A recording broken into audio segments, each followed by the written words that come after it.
किराएदार बेटा। उठ जा नालायक, सुबह के 8 बजने को है। तुझे एग्जाम नहीं देना क्या? थोड़ी देर और सोने दीजिए ना पापा। तू उठता या फिर मैं तेरे ऊपर पानी फेंकूं? रोज गधों की तरह सोता रहता है, पेपर की कोई टेंशन ही नहीं है। और एक हमारा समय था जब हम पेपर में फेल होने के डर से रात भर पढ़ा करते थे, सो ही नहीं पाते थे। तो क्या अब आप उसका बदला मुझसे लेंगे? मैं 15 मिनट बाद उठ जाऊंगा, आप प्लीज जाइए, मुझे डिस्टर्ब मत कीजिए। इतना कहकर रौनक रजाई ढककर फिर से सो जाता है। तू ऐसा नहीं मानेगा, रुक मैं अभी पानी लेकर आता हूँ। बस फिर क्या था, इतना कहकर वो भागते हुए बाथरूम में जाते हैं और पानी की एक बड़ी सी बाल्टी लाकर रौनक के ऊपर फेंक देते हैं। पानी पड़ते ही रौनक झट से उठ जाता है। ये आपने क्या किया पापा? अब तो उठेगा नहीं तो यही करना पड़ेगा ना। वैसे थैंक्स डैड, आपके कारण ना अब मुझे नहाने की भी जरूरत नहीं पड़ेगी। चलिए अब आप माँ से बोलकर मेरे कपड़े निकलवा दीजिए, तब तक मैं ब्रश कर लेता हूँ। वैसे कल ना आप एक काम और करना, नहलाने के साथ साथ मुझे ब्रश भी करवा देना। ये ब्रश करने में ना मुझे बहुत आलस आता है। रौनक की बातों से अरविंद का मुंह खुला का खुला रह जाता है। वो अपनी पत्नी कमला के पास जाता है और रौनक की हरकतों के बारे में बताता है, जिसे सुन उसकी पत्नी हंसने लगती है। तुम अपने बेटे को समझाने के बजाय हंस रही हो। रौनक बच्चा है, धीरे धीरे सुधर जाएगा, आप क्यों उसके पीछे पड़े रहते हो? अभी नहीं सुधरेगा तो कब सुधरेगा? 10वीं क्लास में है रौनक, वो अब कोई बच्चा नहीं रहा। अरविंद की इतना बोलते ही वहाँ रौनक भी आ जाता है। क्या डैड, मैंने आपको एक काम दिया था, वो भी नहीं हुआ आपसे। अरे क्या हुआ बेटा?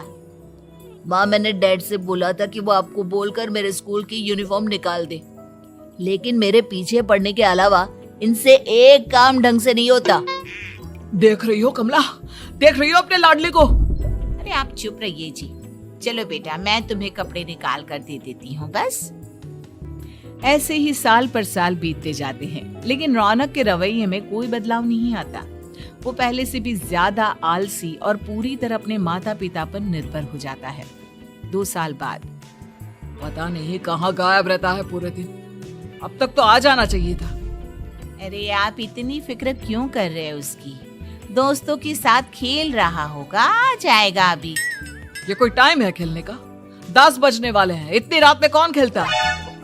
कमला कुछ कहती उससे पहले ही रौनक वहाँ आ जाता है। मम्मी जल्दी से खाना लगा दो, बहुत भूख लग रही है। तुम्हें तब तक खाना नहीं मिलेगा जब तक तुम बता नहीं देते कि इतनी रात गए कहाँ से आ रहे हो। ओ प्लीज डैड, अब आप एसी पे प्रद्युमन बनकर मेरे सर पर बंदूक लेकर मत बैठ जाना। फालतू की बकवास बंद कर और बता कहाँ से आ रहा है। माँ अब समझाइए ना डैड को। बता देना बेटा, इनको भी तसल्ली हो जाएगी। आप बोल रही हैं तो बता देता हूँ। मैं दोस्तों के साथ मूवी देखने गया था, इसलिए देर हो गई। तो इन सब चीजों में मेरे पैसे उड़ाता है। कभी 1 रुपया कमाने के बारे में सोचा है तूने? जब देखो हवा की तरह पैसे उड़ाता रहता है। माँ अब आप इन्हें चुप करा दीजिए, वरना ना मुझे गुस्सा आ जाएगा। अच्छा क्या कर लेगा? बता ना क्या कर लेगा तू? वैसे बात तो ठीक ही है, मैं कर ही क्या सकता हूँ। पैसे तो फिर भी मैं आपसे ही मांगूंगा ना। चलिए अब ये सब बात छोड़िए और मम्मी मेरे लिए खाना लगा दीजिए। अभी लगा देती हूँ बेटा। मैं बता रहा हूँ कमला, एक दिन ये ऐसे ही बिगड़ जाएगा। उफ़ो, आप क्यों इतना पीछे पड़े रहते हो मेरे बच्चे के?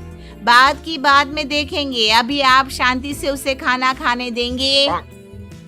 अगले दिन, डैडी मुझे 10,000 रुपए चाहिए। हाँ? अब इतने पैसे क्यों चाहिए तुझे? डैड अब बिना सवाल किए कभी पैसे नहीं दे सकते क्या? जब तक तू बताएगा नहीं तुझे पैसे भी नहीं मिलेंगे। अरे अब आप अपने बेटे को पैसे भी नहीं दे सकते? नालायक, तेरी उम्र के लोग नौकरी करते हैं और एक तू है जो नौकरी करने का नाम ही नहीं लेता कभी। आप लोगों के होते हुए भला मैं नौकरी क्यों करूं? अरे हम कब तक पैसे देंगे तुझे? तुझे भी तो अपने पैरों पर खड़ा होना होगा ना। कौन सा उधार के पैरों पर खड़ा हूँ? अपने ही तो पैरों पर खड़ा हूँ मैं। इसी तरह रौनक दिन प्रतिदिन लापरवाह होता जाता है। उसकी लापरवाही को देखते हुए अरविंद और कमला अपने बेटे की शादी कराने का फैसला लेते हैं और 1 महीने के अंदर अंदर ही रौनक की शादी मेघा नाम की लड़की से करा देते हैं। शादी के कुछ दिन बाद, रौनक, मुझे एक अच्छी सी साड़ी चाहिए, आप ला दोगी ना? हाँ, क्यों नहीं। कितने तक की आती है साड़ी? यही करीब 5,000 तक की। तुम चिंता मत करो, मैं आज ही डैडी से पैसे मांगकर तुम्हारे लिए साड़ी ले आऊंगा। आप कब तक ऐसे ही अपने पापा से पैसे मांगते रहेंगी? कोई अच्छी सी नौकरी क्यों नहीं कर लेते आप? अरे डैड के होते हुए मुझे नौकरी करने की जरूरत ही क्या है? पर आप ऐसे कब तक उनसे पैसे मांगते रहेंगे? कुछ आपको अपने दम पर भी तो करना होगा ना। अब तुम भी बाकी लोगों की तरह मुझे ज्ञान देना शुरू मत कर देना। साड़ी चाहिए ना तुम्हें, मिल जाएगी बस। इतना कहकर रौनक अपने पिता से पैसे मांगने चला जाता है। डैडी, मुझे 5,000 रुपया चाहिए। अब 5,000 क्यों चाहिए तुझे?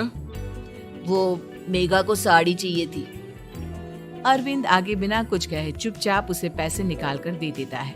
कुछ दिन बाद, तुम्हें नहीं लगता कमला, रौनक हम पर पहले से भी ज्यादा डिपेंड हो गया है?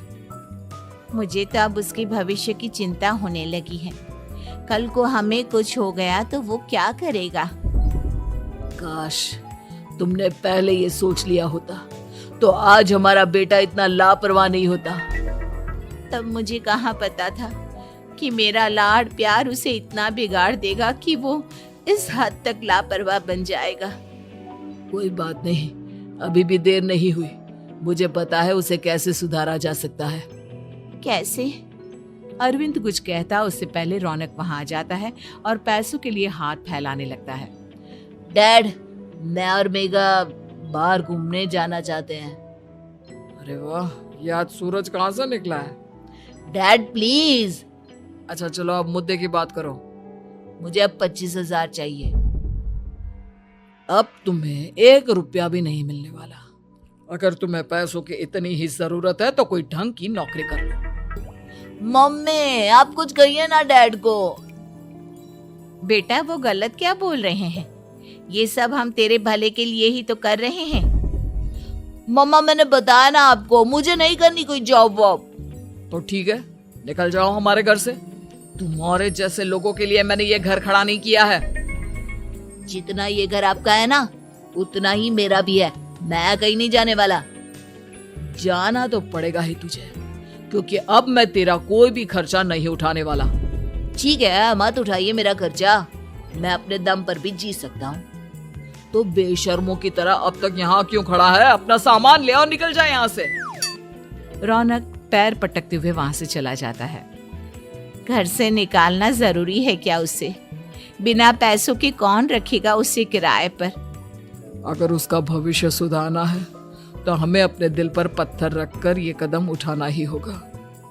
दोनों बात कर रहे होते हैं कि रौनक अपनी पत्नी के साथ एक बड़ा सा बैग लेकर घर से निकल जाता है, लेकिन घर से बाहर उसे कोई भी मुफ्त में अपने घर किराए पर नहीं रखता। अंत में थक हार कर वो फिर से अपने घर चला जाता है। क्या हुआ? थोड़ी देर पहले तो दहाड़ते हुए घर से निकला था, अब क्या हुआ? नहीं रखा ना किसी ने तुझे किराए पर? डैड प्लीज, मैं कुछ दिनों में कोई अच्छी सी नौकरी शुरू कर दूंगा। आप तब तक तो हमें रख लीजिए प्लीज। सुबह से रात हो चुकी है लेकिन कोई हमें रखने को राजी नहीं है। अब आप ही बताइए, इतनी रात को मैं मेघा को लेकर कहाँ जाऊंगा? ठीक है, बहू की वजह से मैं तुझे घर पर रख रहा हूँ, लेकिन तू इस घर में एक बेटे की नहीं बल्कि एक किराएदार की हैसियत से रहेगा। 3 महीने हैं तेरे पास। इन 3 महीनों के अंदर अंदर मुझे तेरी पहली तनख्वाह हाथ में चाहिए, समझ गया? पक्का डैड, इन 3 महीनों के अंदर अंदर तो कोई बढ़िया सी नौकरी ढूंढ ही लूंगा मैं। ऐसे ही धीरे धीरे समय बीतने लगता है और अरविंद के दिए 3 महीनों में से 2 महीने बीत चुके होते हैं। पापा जी ने हमें 3 महीने दिए थे, जिसमें से 2 महीने तो बीत चुके हैं। अब ये आखिरी महीना बचा है। अरे तुम चिंता मत करो, आज मेरा ना 2 जगह इंटरव्यू है, दोनों में से कहीं ना कहीं तो जॉब लग ही जाएगी। अच्छा, all the best. Raunak interview के लिए निकल जाता है, जिसके बाद शाम में रौनक घर आता है। कैसा गया इंटरव्यू? आपकी नौकरी लगी या नहीं? अरे पहले सांस तो ले लेने दो अच्छे से। बताइए ना, मुझसे तो जरा भी इंतजार नहीं हो रहा है। वो दरअसल बात यह है कि मेरी नौकरी तो लग चुकी है, लेकिन पैसे बहुत कम है। कितने पैसे हैं? 15,000। इतने में अरविंद और कमला मिठाई का डिब्बा लेकर आ जाते हैं। बधाई हो बेटा। हम जानते थे तेरी जॉब जरूर लगेगी। लेकिन मेरी सैलरी बहुत कम है मम्मा। कम है तो क्या हुआ, धीरे धीरे बढ़ जाएगी। हाँ बेटा, हम तो बस चाहते थे कि तू अपने पैरों पर खड़ा हो जाए। मतलब अब आप मुझे घर से नहीं निकालेंगे? नहीं, ये सब हमने तुझे जिम्मेदार इंसान बनाने के लिए किया था। Thank you mummy papa. अगर आप दोनों ऐसा नहीं करते तो मुझे कभी अपनी जिम्मेदारियों का एहसास तक नहीं होता। आज आपने मुझे सिखा दिया कि इंसान का अपने पैरों पर खड़ा होना भी जरूरी होता है। इतना कहकर रौनक झट से अपने माता पिता के गले लग जाता है और अपनी कमाई की पहली तनख्वाह वो अपने माता पिता के हाथ में सौंपता है।